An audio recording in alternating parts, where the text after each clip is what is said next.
Hello दोस्तों, नमस्कार। आप सभी का स्वागत हमारे channel Hindi GS practice class by Hemlata में। तो आज हम लोग क्या पढ़ रहे हैं? आज हम लोग पढ़ रहे हैं भूकंप। भूकंप में मैंने कुछ उस दिन समझा दिया था अगली क्लास में, तो कुछ समझा दिया है, कुछ बचा हुआ है। तो चलिए उसी के आगे कंटिन्यू करते हैं। अब भूकंप का वर्गीकरण, हेडिंग डाल लीजिएगा, भूकंप का वर्गीकरण।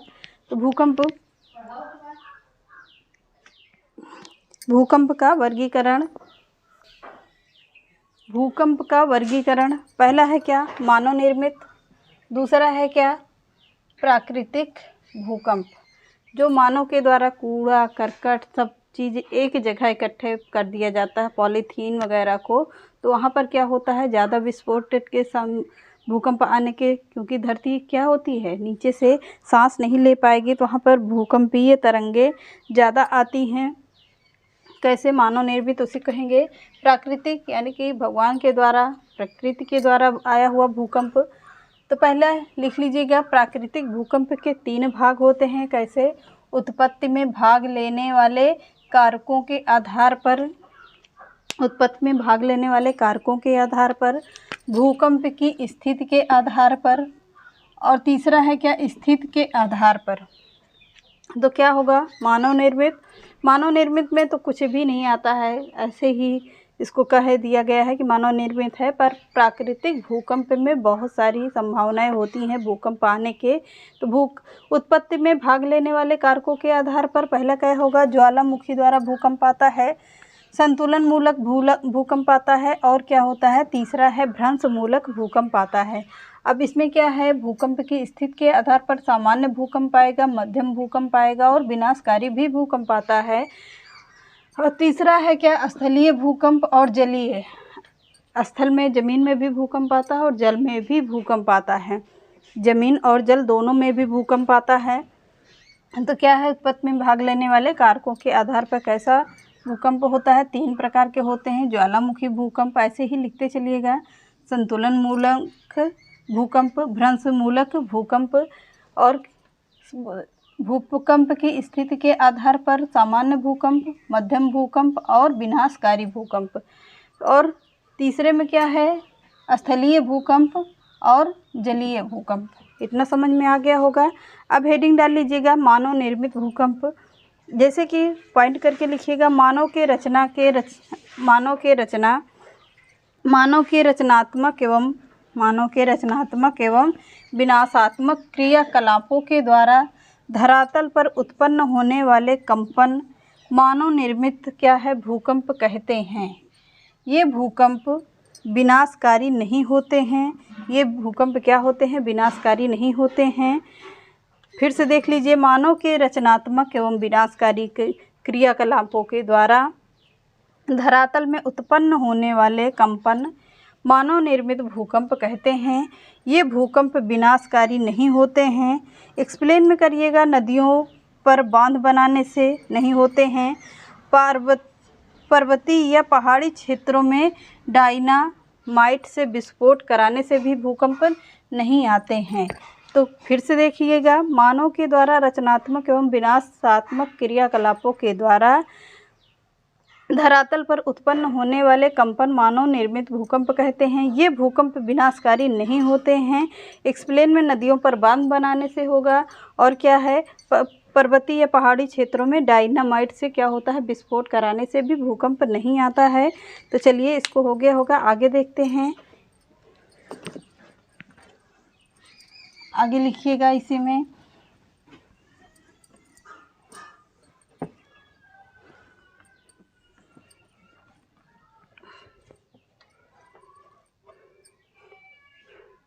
लिखिएगा इसमें, विभिन्न मिसाइलों के प्रक्षेपण।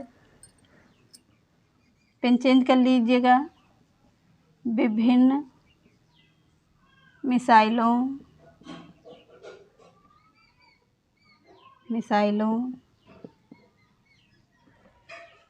मिसाइलों के प्रक्षेपण या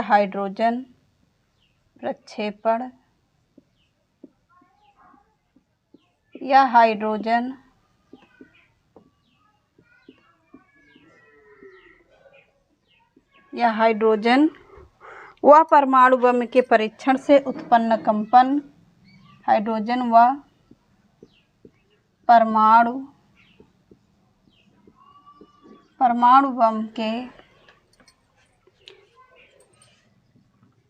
बम के परीक्षण से उत्पन्न कंपन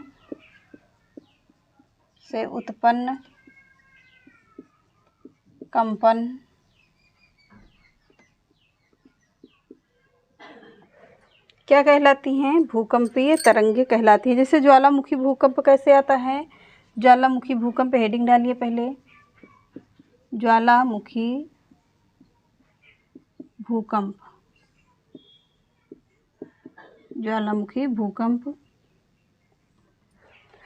अब इसमें एक देख लेते हैं छोटा सा मैप बना के। ये क्या है? ये हल्की प्लेटें होती हैं। क्या होती हैं? हल्की प्लेटें होती हैं, जो क्या होती हैं? हल्की प्लेट होती हैं। और ज्वालामुखी उद्गार कहाँ से होता है? यहाँ से होता है। ज्वालामुखी उद्गार कहाँ से होगा? ऊपर से होगा। कहाँ से होता है? ज्वालामुखी उद्गार कहाँ से होगा? ऊपर होता है। यहाँ की प्लेटें क्या होती हैं? हल्की होती हैं। तो जाहिर सी बात है कि ज्वालामुखी ऊपर को ओर भागेगा, ऊपर की ओर भागता है, तभी क्या होता है? ज्वालामुखी ये भूकंप आते हैं। अब इसमें देखते हैं भारी प्लेटें कहाँ पर होती हैं? भारी प्लेटें बीच में होती हैं।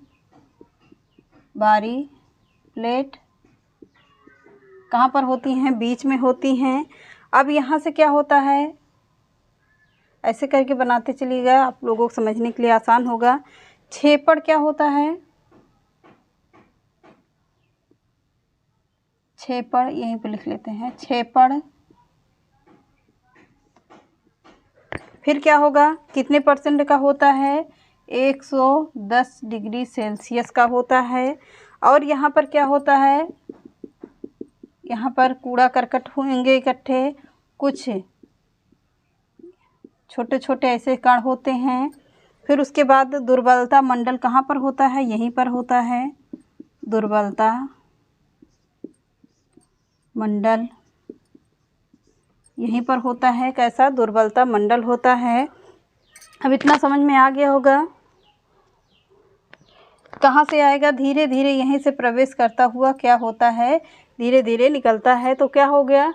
विभिन्न मिसाइलों, प्रक्षेपण या हाइड्रोजन व परमाणु बम से परीक्षण में उत्पन्न कंपन होता है, पर भूकंप कम आता है। फिर ज्वालामुखी भूकंप कैसा आता है? तो यहाँ पर क्या होता है? छोटा सा मैप बना के ऐसे ही लिख लीजिएगा। नीचे की प्लेटें क्या होती हैं? हल्की होती हैं। फिर बीच की भारी प्लेटें होती हैं। ऊपर से ज्वालामुखी का उद्गार होता है और हल्की प्लेटें यहाँ पर होती हैं। कहाँ? यहाँ पर हल्की प्लेटें होती हैं। फिर नीचे से देखते हैं, यहाँ से क्या आता है? यहाँ पर ऐसे ही छोटे छोटे धूल कण होते हैं। कितने डिग्री का होता है? छेपड़ यहाँ होता है 110 डिग्री सेल्सियस का होता है। यहाँ पर क्या होता है? दुर्बलता मंडल होता है। तो इतना नोट कर लीजिएगा। फिर आगे बढ़ते हैं। अब इसमें पॉइंट करके लिखिएगा आप लोग। हो गया होगा। तो चलिए आगे देखते हैं। पॉइंट करके लिखिएगा। ज्वालामुखी उद्गार के दौरान उद्गार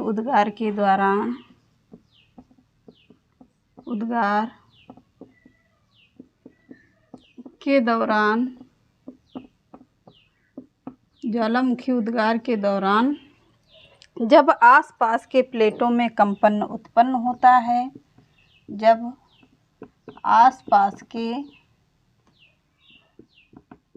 प्लेटों में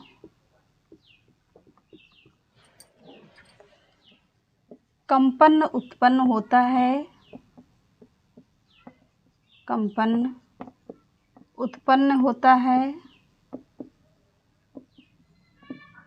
उत्पन्न होता है, तब उसे ज्वालामुखी भूकंप कहते हैं। तब उसे ज्वालामुखी भूकंप कहते हैं। ज्वालामुखी भूकंप कहते हैं। क्या कहते हैं? ज्वालामुखी भूकंप कहते हैं। अब है, एक्सप्लेन करके लिखिएगा इसमें। 1883 ईस्वी में 1883 में इंडोनेशिया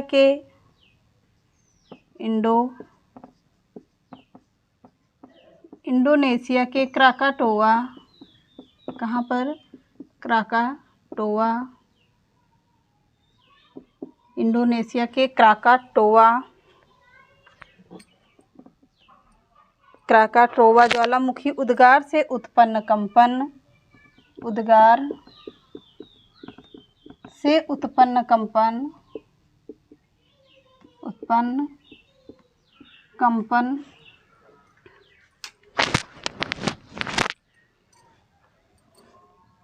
उत्पन्न कंपन में 2016, कब? 2016 में भारत के बैरन द्वीप, 2016 में भारत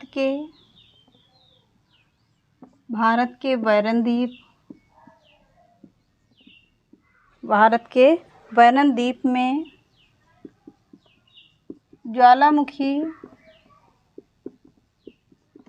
ज्वालामुखी उत्पन्न होता है।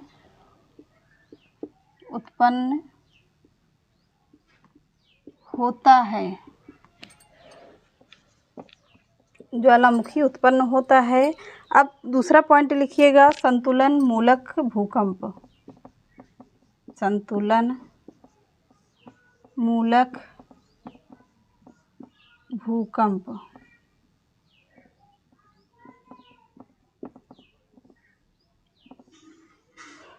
पहले इसी को समझ लेते हैं। ज्वालामुखी उद्गार के दौरान जब आसपास के प्लेटों में कंपन उत्पन्न होता है तब उसे क्या कहते हैं? ज्वालामुखी भूकंप कहते हैं। एक्सप्लेन में लिखिएगा, कब? 1883 में इंडोनेशिया के कहाँ पर? क्राकाटोआ उद्गार से उत्पन्न कंपन 2016 में भारत के कहाँ पर आया? बैरन द्वीप ज्वालामुखी में उत्पन्न हुआ था। अब हेडिंग डाल लीजिएगा, संतुलन मूलक भूकंप। अब इसमें लिखिएगा, धरातल पर उपस्थित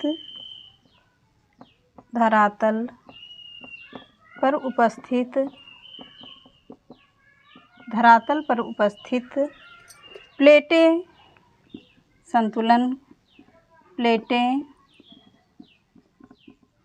संतुलन क्या है? संतुलन की अवस्था को प्राप्त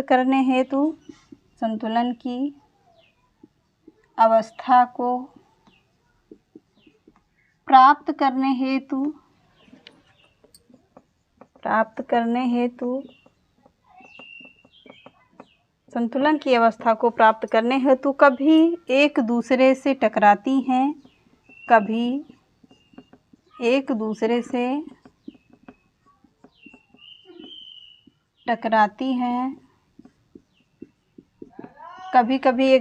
टकराती हैं, तो कभी अपस्थित रहती हैं, तो कभी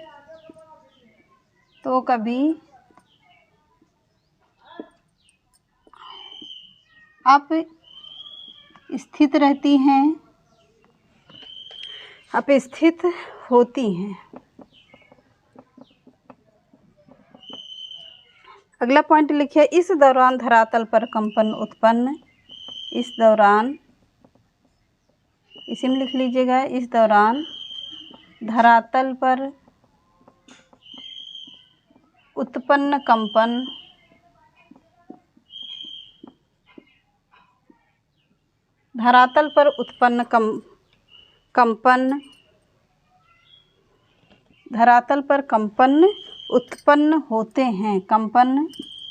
उत्पन्न होते हैं। ऐसे कंपन को संतुलन मूलक भूकंप कहते हैं। ऐसे कंपन को संतुलन मूलक भूकंप कहते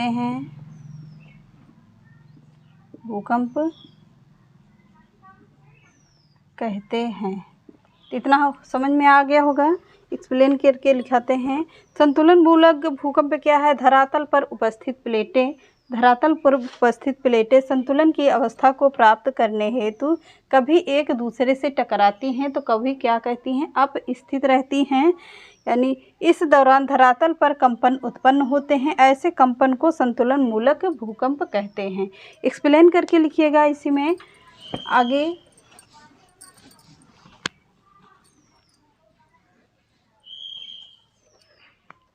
इसी में लिख लीजिएगा, नीचे का भी नहीं लिख पाए होंगे तो लिखते हैं हिमालय क्षेत्र में उत्पन्न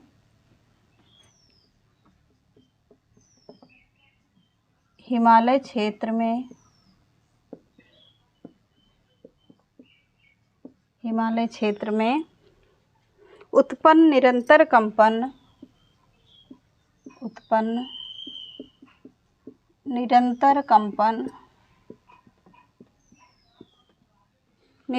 कंपन संतुलन मूलक भूकंप के उदाहरण हैं। संतुलन मूलक भूकंप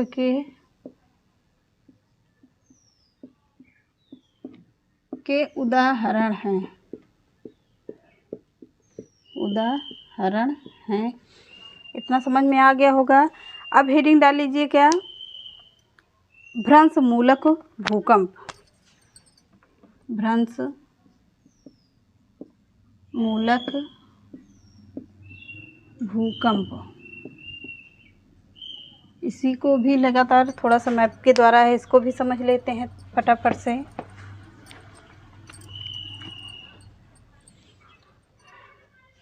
अब जैसे कि देखिए यहाँ पर देखिए ऐसे ऐसे बनना होता है, फिर क्या होते हैं, एक इधर को जाता है, एक ऐसे ही इसी स्थिति के आधार पर क्या होता है, भूकंपीय तरंगें क्या होती हैं,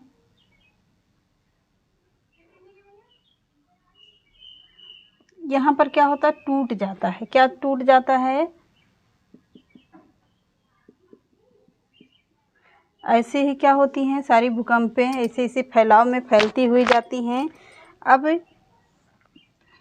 यहाँ पर देखिए अपने प्रत्यास्थता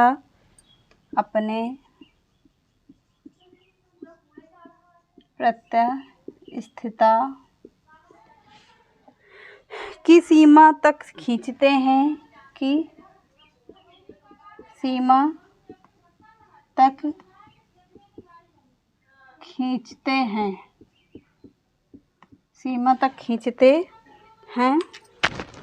उदाहरण में देखते हैं, एक्सप्लेन चाहे उदाहरण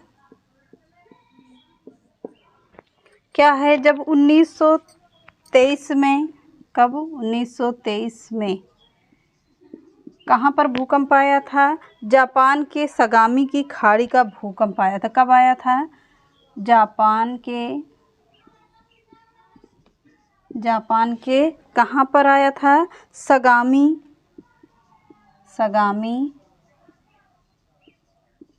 की खाड़ी में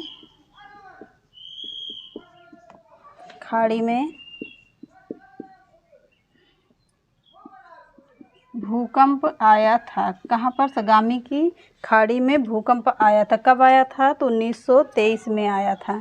तो चलिए इतना तो समझ में आ गया होगा। अब आगे हेडिंग डाल लीजिए क्या?